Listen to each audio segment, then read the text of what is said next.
Pernah gak sih kamu udah kenal sama orang, tiba-tiba orang itu ngilang? Gak peduli orang itu pasangan, teman deket, atau mungkin calon klien yang tiba-tiba kabur. Nah, kalau kamu pernah, itu namanya ghosting. Yuk kita bahas di episode awal ini bagaimana cara menghadapi ghosting dan kenapa itu bisa terjadi. Bicara yang benar, dibicara viral. Bersama saya, Aryan Surya, di Pagar Kehidupan.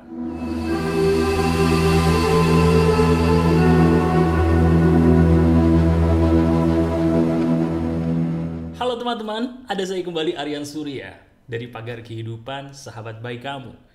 Di segmen ini kita akan ngobrol seperti ini, membicarakan topik yang viral atau biasa dibahas orang, tapi dengan sudut pandang saya dengan cara yang menarik.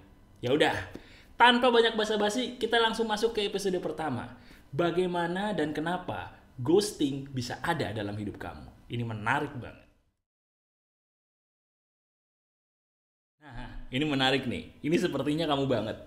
Pernah atau tidak kamu di posisi seperti ini? Jujur ya. Aduh, asik. Asik nih gue nih dapat gebetan. Gue dapat gebetan gue suka kayak ini sama gue nih. Aduh, gila. Kok tapi dia belum WhatsApp gue ya? Kenapa dia belum WhatsApp gue ya? Perasaan dia nunjukin gejala-gejala kalau dia suka deh. Kan waktu itu dia senyumin saya, senyum sama saya, nyapa saya. Kita udah kencan, tapi kok tiba-tiba dia ngilang? Hah? WhatsApp saya diblok? Kok bisa? Pasangan saya ngeblok saya. Saya salah apa? Gimana? Jujur, pernah gak sih kamu dalam kondisi seperti itu? Itu namanya ghosting bagi kamu yang sedang menjalani hubungan asmara. Apes banget.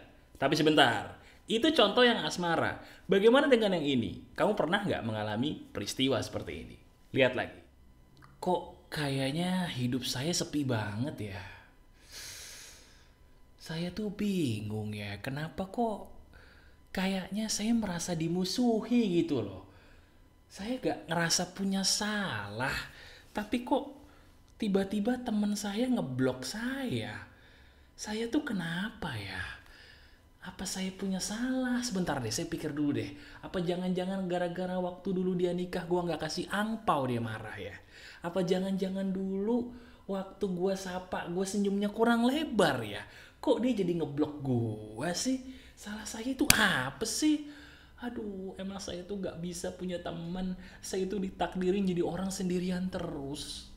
Saya tuh cupu banget sih. Kenapa sih saya begini? Apa yang saya contohkan tadi itu untuk kasus di mana kita tiba-tiba punya teman, bahkan temannya teman lama. Tapi entah kenapa mendadak perilakunya jadi berubah, menghilang, bahkan maaf. Mungkin dia ngeblok kamu atau menyembunyikan kamu dari sosial media mereka. Pernah seperti itu? Nah, sekarang kita akan bahas satu persatu. Tapi kayaknya yang paling sering dan paling sering kamu alami atau sedang kamu alami justru yang satu ini. Ini juga termasuk ghosting. Bisa jadi kamu nih, terutama para orang-orang yang bekerja sebagai agen atau marketing. Ini menarik nih. Pak, saya mau bicara dengan Anda. Saya punya kabar gembira buat Anda, Pak. Kabar gembira apa tuh? Ya pokoknya saya punya kabar gembira aja deh buat Bapak. Bapak mau nggak dengerin saya dulu sebentar aja, Pak? Saya minta waktunya nih. Saya punya kabar gembira yang bisa merubah hidup Bapak. Oke. Dengar. Ya, jadi gini Pak, saya itu punya produk yang bisa merubah Bapak. Lihat deh, produk ini menarik kan? Menarik banget Pak. Oh iya juga ya, menarik nih. Ya udah deh, kalau gitu nanti saya kasih nomor telepon saya. Silakan kamu hubungi nomor telepon saya. Saya suka banget dengan produk ini. Oke? Ini nomor telepon saya. Wih, makasih banget Pak. Ya Allah. Oke, saya pergi dulu ya. Oke, terima kasih. Ya Pak, hati-hati Pak. Aduh, akhirnya bisa juga dah gua tutup buku di tahun ini. Lumayan dapat hadiah jalan-jalan ke luar negeri. Telepon dulu ah. Halo, selamat malam. Apakah benar ini dengan Pak Broto? Hah? Bukan. Ini siapa? Pak Sudrajat. Bukan Pak Broto. Oh, maaf Pak. Aduh, capek cari duit. Kenapa kok gue bisa dikibulin? Aduh, jangan-jangan gue gak bakat nih jadi agen nih. Kenapa nasib gue gini banget? Apa salah gue? Nah, itu dia. Sebuah contoh-contoh kisah dari sebuah peristiwa yang seringkali terjadi dalam hidup kamu. Dan percaya atau enggak, apa yang saya contohkan tadi yang kamu lihat itu adalah hal yang sangat-sangat sering sepertinya terjadi dalam hidup kita. Betul nggak? Sekarang saya akan langsung menjabarkan secara perlahan tapi pasti. Kenapa ghosting atau orang-orang yang mendadak hilang bisa ada dalam hidup kita? Pertanyaannya mungkin salah kita atau salah mereka? Itu yang paling penting.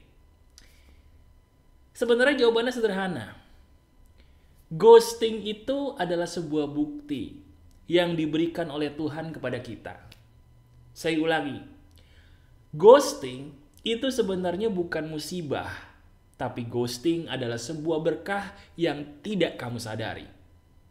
Sekarang, coba kamu pikirkan bersama dengan saya. Kita mulai dari asmara dulu. Tadi kamu sedang menghadapi sebuah kisah romansa yang benar-benar membuat kamu berdebar-debar. Mungkin kamu pernah berhubungan asmara dengan seseorang lawan jenis di mana kamu sama dia tuh udah deket gitu ya. Udah jalan-jalan seru mungkin, tapi kok tiba-tiba dia ngilang, bahkan bukan cuma sekedar ngilang, dia ngeblok kamu. Padahal udah jalan-jalan dan seru. Pernah mengalami seperti itu? Kalau pernah dan dia tiba-tiba menghilang, saya turut berduka cita dulu ya sebelumnya. Dan saya punya sebuah kabar bahagia buat kamu. Kabar bahagianya adalah begini.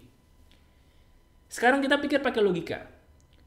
Kalau dia belum jadi milik kamu secara resmi, kalau dia belum nikah aja, dia udah bisa ninggalin kamu, apakah ketika nikah, kamu yakin dia nggak ninggalin kamu? Jawabannya sederhana. Kalau orang belum nikah aja udah gampang pergi dari kamu, apalagi kalau udah nikah. Sekarang kamu sadar nggak sih bahwa Tuhan itu baik? Nunjukin kepada kamu bahwa orang ini bukan orang yang terbaik buat kamu loh. Emang sih sakit, emang sih nyelekit, ngecewain, apalagi ada memori gitu ya. Tapi apalah artinya sebuah memori kalau di dalamnya ada memori bersama orang yang salah? Buat apa kita ngumpulin memori dengan orang yang salah? Betul gak? Buat apa kita ngumpulin memori dengan orang yang salah atau keliru? Kenapa nggak kita kumpulin memori dengan orang yang sudah terbukti benar aja sih dalam hidup kita? Emangnya kita mau punya memori tapi sama orang yang salah? Buat apa? Bagus-bagus memorinya cuma segitu. Bagus-bagus dia udah pergi. Bukankah itu berkah buat kamu? Betul kan? Pikir. Nah, sekarang bagaimana kalau untuk masalah teman mas? Kenapa teman saya tadi kok tiba-tiba ngeblok saya? Padahal kita temenan udah lama loh mas. Dan saya jujur ya, gak ngerasa punya salah tuh sama dia. Salah saya di mana mas? Coba jelasin. Oke, gini. Pertama, teman yang lama jadi teman kita bukan berarti dia teman yang layak untuk jadi teman kita selamanya. Apa yang membuktikan dia teman layak atau tidak layak? Gampang banget. Apakah dia layak kita sebut sebagai sahabat sejati atau cuma teman numpang lewat? Kita bisa lihat dari perilakunya terhadap kita. Kita pakai logika sederhana lagi. Mungkin gak sahabat baik bakal ninggalin kamu begitu aja. Mungkin gak sahabat baik, gak ada angin, gak ada hujan, gak ngomong apa-apa, dia ngeblok kamu, baik di WhatsApp mungkin atau di sosial media. Mungkin gak? Kalau benar-benar sahabat baik, dia akan ngomong kepada kamu salahnya di mana dan dia akan menyuruh kamu untuk menyadari di mana letak kesalahan kamu. Bukan tiba-tiba ngilang, bukan tiba-tiba diem. Kalau tiba-tiba ngilang, tiba-tiba diem, itu bukan sahabat baik. Itu hanya teman numpang lewat. Sadar gak sih kalau itu petunjuk dari Tuhan kepada kamu? Kenapa kamu tidak menyadari bahwa itu adalah anugerah? Pikirin. Nah, ini yang paling menarik nih. Karir kamu. Pernah gak sih kamu udah capek-capek dapet calon klien, dikit lagi goal, dia udah menunjukkan lampu hijau gitu ya. Tiba-tiba kok dia pergi, tiba-tiba dia ngasih nomor salah. Dia namanya Pak Broto, nyambungnya ke Pak Sudrajat. Itu gimana ceritanya? Gini. Kalau kita merasa bahwa diri kita itu tidak pantas berjualan hanya karena kita mungkin sering ditipu sama calon klien yang tiba-tiba pergi atau ngasih nomor palsu, itu sebenarnya salahnya bukan di dia, tapi salahnya di kamu. Kenapa? Bukankah kalau betul-betul klien itu adalah rejeki dari Tuhan buat kita, dia akan terus ada di samping kita? Nah, ini menarik nih. Mas, kok Mas Aryan seolah-olah menyebut calon klien saya itu seperti pasangan sih Mas?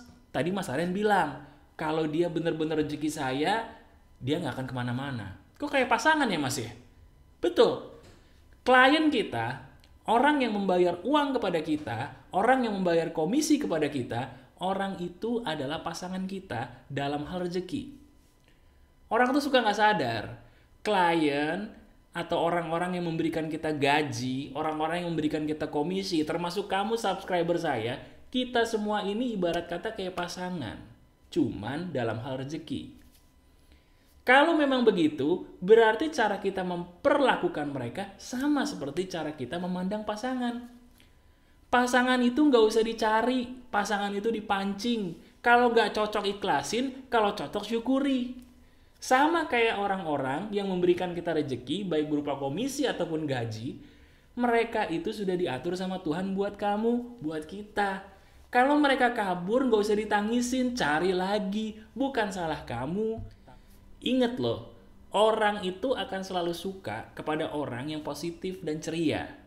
Contoh kamu, suka kan nonton saya? Enak nggak ngeliat muka saya langsung seperti ini? Kenapa? Karena saya ceria. Bayangkan kalau saya membawakan acara ini dengan muka yang, ya teman-teman, kita jumpa lagi di Pagar Kehidupan nih ya. Jadi ghosting itu adalah, bosan gak sih ngeliatnya? Kayaknya bawaannya pengen nutup aja gitu. Iya kan? Nah, kalau kamu lihat saya itu seneng karena saya positif, kenapa kamu tidak mempositifkan diri kamu? Caranya gimana? Pikir, pakai pola pikir yang baru bahwa jodoh saya itu bukan cuma pasangan. Orang yang memberikan saya uang itu pasangan saya dalam hal karir. Artinya, saya nggak usah maksa dia untuk bersama dengan saya. Kalau dia nggak mau sama saya, cari lagi, pasti ada. Selama kita menjaga diri kita untuk selalu senyum, happy, pasrah, ikhlas, kita akan jadi positif. Dan coba deh, pegang ucapan saya. Ketika kamu positif, rezekimu akan jauh lebih baik. Gimana teman-teman? Menarik ya? Ini dia keunggulan dari segmen Bicara Viral. Nanti saya rencana ingin membahas sebuah topik yang agak serius, agak serem juga bahkan, dan juga mungkin agak lucu seperti ini, tapi berbobot. Kalau kamu suka dengan tipe video seperti ini, silakan klik jempol ke atasnya, dan coba sharing di komentar, pengalaman ghosting seperti apa yang sedang kamu alami atau pernah kamu alami. Nanti saya berikan hati. Masih ada saya, Aryan Surya, sahabat baik kamu selalu dari Pagar Kehidupan. Bicara viral, bicara yang benar bersama saya, Aryan Surya dari Pagar Kehidupan. Bye-bye semuanya.